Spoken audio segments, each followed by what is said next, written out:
Hello friends, welcome back to my channel. বন্ধুরা, আজকে আমি আমার টিফিনের ব্যাগ তোমাদের সঙ্গে শেয়ার করব। আর তার জন্য আমি প্রথমেই আগে রান্না করে নিচ্ছি।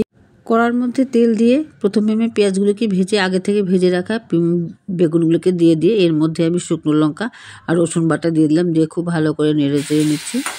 ভালো করে নেড়ে চেড়ে নিয়ে এর মধ্যে আমি শুটকি মাছগুলোকেও আগেই ভেজে রেখেছিলাম, ধুয়ে পরিষ্কার করে। সেই শুটকি মাছ ভাজাগুলোকেও আমি এখন এর মধ্যে দিয়ে দেবো।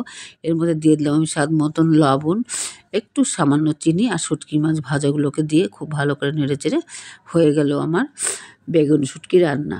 একটু ঢেকে দিচ্ছি, এরপর ঢাকনাটা তুলে নিলাম।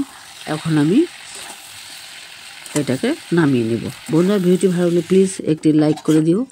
আর যারা আমার চ্যানেলটাকে এখন সাবস্ক্রাইব করুন তারা প্লিজ একটি সাবস্ক্রাইব করে দিও। বন্ধুরা, এখন আমি টিফিনের ভাত বেড়ে নিলাম।